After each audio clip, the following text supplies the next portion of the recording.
गुजरात के कई इलाकों में अगले 24 घंटे के लिए रेड अलर्ट जारी किया गया है। आज कई जिलों में भारी बारिश का अनुमान है। कुछ जगहों पर येलो अलर्ट भी जारी है। अगले 24 घंटों के दौरान बनासकांठा, साबरकांठा, वलसाड, गांधीनगर और अहमदाबाद समेत कई जिलों में भारी से लेकर भारी अति भारी बारिश होने का अलर्ट है। दक्षिण गुजरात के नर्मदा, भरूच, सूरत, डांग और तापी जिलों में भारी बारिश का दौर जारी रहेगा। तो गुजरात के लिए भी आज का दिन भारी है। अगले कुछ घंटे वहां के लोगों के लिए मुश्किलों भरे हो सकते हैं। वहां तो शहर हो या गांव, जल प्रलय जैसे हालात हर जगह देखने को मिल रहे हैं। और ये देखिए ऑटो किस कदर पानी में पूरी तरह से जलमग्न है। सड़क पूरी तरह से डूबी हुई नजर आ रही है। नदियां रौद्र रूप ले रही हैं। किनारों को तोड़ करके रिहायशी इलाकों में घुसने को आमादा नजर आती हैं और नदी को देख करके किसी समंदर जैसा आभास होता है। पुल के ऊपर से पानी बहता हुआ नजर आ रहा है। गुजरात का ये मंजर और आने वाले 24 घंटे गुजरात के कई जिलों पर भारी रेड अलर्ट यानी बहुत ज्यादा बारिश हो सकती है। ऐसे में लोगों से सावधान रहने की अपील की गई है। प्रशासन को भी चौकस रहने के लिए कहा गया है। निचले इलाके के जो लोग हैं उन लोगों को खास तौर पर ज्यादा सतर्क रहने की हिदायत दी गई है।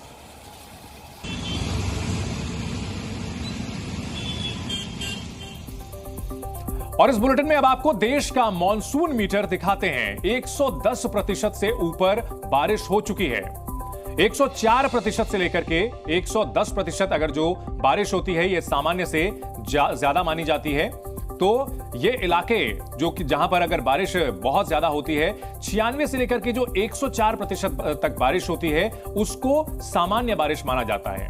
90 से लेकर के 95% तक अगर बारिश होती है तो उसे सामान्य से कम माना जाता है। और 90% से कम अगर बारिश होती है तो ये सूखे की ओर बढ़ता हुआ जाता है, वो इलाके जहां पर इस तरह से बारिश होती है। वहीं 2 अगस्त तक जो बारिश है वो 436.6 मिलीमीटर हो चुकी है। बारिश 484.0 मिलीमीटर तक हो चुकी है। यानी कि लगातार बारिश जो है वो होती जा रही है। सामान्य से ज्यादा बारिश होने की आशंका इस बार जताई जा रही है। और ऐसे में आने वाले दिन भारत के लोगों के लिए मुश्किलों भरे हो सकते हैं। हालांकि अच्छी बारिश होना फसल के लिहाज से बहुत अच्छा होता है। मॉनसून सीजन में अगर अच्छी बारिश होती है तो फसलों को लेकर के जो अनिश्चितता है वो खत्म हो जाती है। लेकिन कहीं ना कहीं इस दौरान जो रिहायशी इलाके हैं वहां काफी ज्यादा चुनौतियों का सामना करना पड़ता है। और अब आपको देश के आफतकाल की 6 तस्वीरें दिखाते हैं। केदारनाथ में जहां रेस्क्यू ऑपरेशन अभी भी जारी है, वहीं एमपी से लेकर गुजरात में बारिश और बाढ़ की आफत है। अलग अलग तस्वीरों के जरिए आप देखिए केदारनाथ, कुल्लू और गांदरबल जहां पर बादल फटने की घटनाएं सामने आई हैं। कुल्लू हिमाचल प्रदेश जहां तबाही के निशान अभी भी देखे जा सकते हैं। जम्मू कश्मीर के गांदरबल में बादल फटने से सैलाब आ गया। और इसके अलावा एमपी के जबलपुर की बात करें तो यहां बाढ़ का कहर देखने को मिल रहा है। गुजरात के डांग में बांध के गेट खोले गए हैं और ऐसे में लाखों क्यूसेक पानी नदियों में आ चुका है। और जो रिहायशी इलाके हैं, जो निचले इलाके हैं, वहां बाढ़ जैसी स्थिति बन गई है। महाराष्ट्र का पुणे भी पानी में डूबा हुआ नजर आ रहा है। एक मंदिर पानी में डूबा हुआ नजर आ रहा है। पुणे में पिछले कुछ दिनों में बाढ़ जैसे हालात बने हुए थे। ये 6 तस्वीरें देश के अलग अलग हिस्से, उत्तर हो, दक्षिण हो, पश्चिम हो या फिर मध्य भारत हो, हर जगह यहां पर अभी मॉनसून का कहर देखने को मिल रहा है।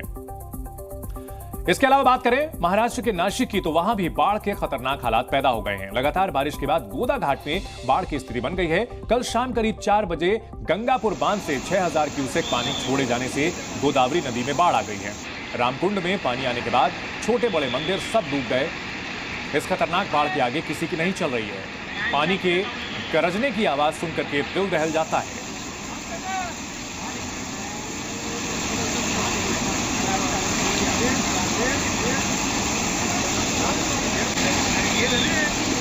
महाराष्ट्र के नासिक में हालात बिगड़ रहे हैं, लिहाजा प्रशासन ने भी मोर्चा संभाला है और जो निचले इलाके हैं वहां से दुकानों को हटाया गया है। नदी किनारे रहने वाले लोगों को चेतावनी दी गई है कि नदी की धारा से फिलहाल दूर रहे, क्योंकि पानी फिलहाल अपने रौद्र रूप में है। नदियां पूरी तरह से उफान पर हैं। नदी किनारे बने जो मंदिर हैं वो जलमग्न हो चुके हैं। कभी यहां श्रद्धालु दर्शन करने के लिए आया करते थे, लेकिन फिलहाल नदी ने मंदिर को अपने आगोश में समेट लिया।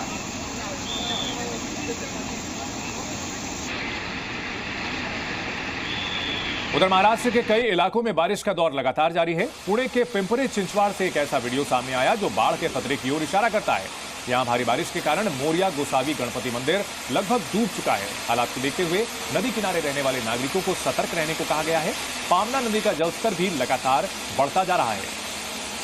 बारिश की बूंदें लगातार बरस रही हैं और ऐसे में नदी का जलस्तर बढ़ चुका है। मंदिर किनारे, नदी के किनारे जो बने हुए हैं वो पूरी तरह से डूब चुके हैं।